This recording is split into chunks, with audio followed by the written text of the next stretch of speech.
కరీంనగర్ నగరపాలక సంస్థ మున్సిపల్ ఎన్నికల కోసం సర్వం సిద్ధం చేసింది. మొత్తం 3,40,775 మంది ఓటర్లు ఉండగా 477 పోలింగ్ కేంద్రాలను ఏర్పాటు చేశారు. డిస్ట్రిబ్యూషన్ సెంటర్ నుంచి పీఓలు, అసిస్టెంట్ పీఓలతో సహా ఎన్నికల సిబ్బందికి అవగాహన కల్పించి పోలింగ్ సెంటర్స్ కు పంపనున్నారు. 163 బిఎన్ఎస్ అమలు చేసి భారీ బందోబస్తును కల్పించారు. ఇటు జమ్మికుంట, హుజురాబాద్, చొప్పదండిలోనూ ఎన్నికలకు అన్ని ఏర్పాట్లు చేస్తున్నారు. దీనిపై మరింత సమాచారాన్ని మా ప్రతినిధి శ్రీనివాస్ అందిస్తారు. ఉమ్మడి కరీంనగర్ జిల్లా వ్యాప్తంగా రేపు జరగబోయేటువంటి మున్సిపల్ కార్పొరేషన్ పోలింగ్కు అన్నీ కూడా సర్వం సిద్ధమైనటువంటి పరిస్థితి. పోలింగ్కు స్టేషన్కు ఇటు ఏదైతే డిస్ట్రిబ్యూషన్ కేంద్రాల నుంచి మొత్తం సామాగ్రి కూడా ఇటు మొత్తం కూడా పంపిస్తున్నటువంటి నేపథ్యం లోపల కరీంనగర్ అబ్జర్వర్ ఇక్కడ ఉండి పరిశీలిస్తున్న జరిగింది. సార్ చెప్పండి, ముఖ్యంగా రేపు కరీంనగర్ కార్పొరేషన్ పరిధి లోపల ఎట్లా ఏర్పాటు చేశారు, ఎంతమందిని అలాట్ చేశారు, ఎంత ఉన్నది? మనం కరీంనగర్ మున్సిపల్ కార్పొరేషన్ ఆధ్వర్యంలో ఈరోజు ఇక్కడ ఎస్ఆర్ఆర్ డిగ్రీ కాలేజ్లో మనం డిస్ట్రిబ్యూషన్ రిసెప్షన్ సెంటర్ని ఇక్కడ అరేంజ్ చేయడం జరిగింది. సో టోటల్ మన కరీంనగర్ కార్పొరేషన్లో 66 డివిజన్స్ ఉన్నాయి. ఈ 66 డివిజన్లో టోటల్ 477 పోలింగ్ స్టేషన్స్ని మనం అరేంజ్ చేసాం.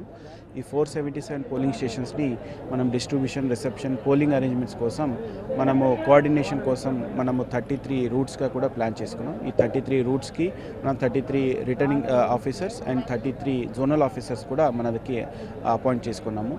సో ఈ టోటల్ 477 పోలింగ్ స్టేషన్స్కి సంబంధించిన దాదాపు 3000 పోలింగ్ పార్టీస్ అంటే పిఓస్ కావచ్చు, ఏపీఓస్ కావచ్చు, ఓపీఎస్ కావచ్చు కూడా వీళ్ళు కూడా మనకి కలెక్టర్ మనం అపాయింట్ చేయడం జరిగింది.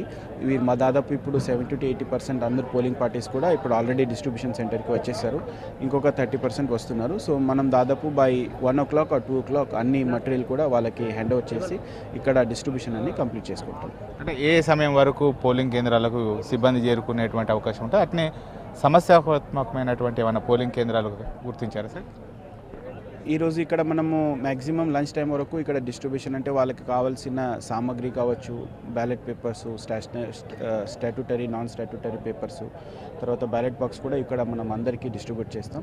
ఐ థింక్ లంచ్ చేసుకున్న తర్వాత they will move from here and by 3 o'clock అందరూ వాళ్ళ పోలింగ్ స్టేషన్స్లో మనకి చేరుకుంటారు. ఎందుకంటే ఆల్ పోలింగ్ స్టేషన్స్ మన కరీంనగర్ టౌన్ లిమిట్లోనే ఉన్నాయి కాబట్టి ఓన్లీ ఇక్కడి నుంచి మ్యాక్సిమం 10 to 15 కిలోమీటర్ లోపలనే ఉన్నాయి కాబట్టి తొందరగానే రీచ్ అవుతారు. సో సమస్యాత్మక పోలింగ్ స్టేషన్స్ కొన్ని 120 మన పోలీస్ తరపు నుంచి కమిషనర్ సార్ ఐడెంటిఫై చేశారు. అక్కడ కూడా మనము ఎక్స్ట్రా వెబ్కాస్టింగ్ కోసం కెమెరాస్, తర్వాత అవుట్ సైడ్ కూడా సీసీటీవీ కెమెరాస్, పోలీస్ తరపు నుంచి కూడా అడిషనల్ భద్రతా సిబ్బందిని కూడా పోలీసు వాళ్ళు అపాయింట్ చేసుకున్నారు. సో ఎక్కడ కూడా ఏం ఇబ్బంది లేకుండా మనం ప్లాన్ చేసుకుంటాం. ఇప్పుడు ముందు నుంచి కూడా సార్ విలీన గ్రామాలు ఏవైతే దుర్షేడ్, గోపాల్పూర్ ఉన్నాయో ఇవి పోలింగ్ సంబంధించినటువంటివి, కొన్ని ఓట్లు గోపాల్పూర్కు సంబంధించిన దుర్షేడ్లో సంబంధించిన గోపాల్పూర్, అలా అక్కడ ఏమన్నా ఇబ్బందులు తలెత్తేటువంటి అవకాశం ఉన్నట్టు మీ దృష్టికి వచ్చిందా? అంటే ఈరోజే నేను ఒకటి చూసినాను, అట్లా ఒక దుర్షేడ్లో ఏదో అయిందంట. బట్ మనం మ్యాక్సిమం ఆ డివిజన్కి సంబంధించిన ఆ డివిజన్లోనే పోలింగ్ స్టేషన్స్ మనం అరేంజ్ చేసాము. అట్లా ఏమైనా ఉంటే మనం ప్లాన్ చేసుకుని రిజాల్వ్ చేసుకుంటాం. ఏదైతే కరీంనగర్ కార్పొరేషన్ సంబంధించి మొత్తం ఓటర్లు ఎవరైతే ఉన్నారో 100% పోల్ అయ్యే విధంగా అయితే ఏర్పాట్లు చేశాము. అదేవిధంగా ఓటర్లను ఆకర్షించడానికి పోలింగ్ కేంద్రాల లోపల మోడల్ పోలీస్ స్టేషన్ ఏర్పాటు చేసి ఓటర్లకు స్వాగతం పలికేటువంటి ప్రక్రియ కూడా ఉన్నది. మొత్తానికైతే ఎలాంటి సమస్య లేకుండా అన్ని పోలింగ్ కేంద్రాల్లో వెబ్ కాస్టింగ్ ద్వారా మొత్తం కూడా నిఘా లోపల మధ్య పోలింగ్ జరిగేటువంటి ఏర్పాట్లు చేశాము అని చెప్పి అయితే ఇటు కమిషనర్ ప్రఫుల్ దేశాయ్ చెప్తున్నటువంటి పరిస్థితి కనబడుతుంది. కెమెరా పర్సన్ అంజితో శ్రీనివాస్, బిగ్ టీవీ, కరీంనగర్.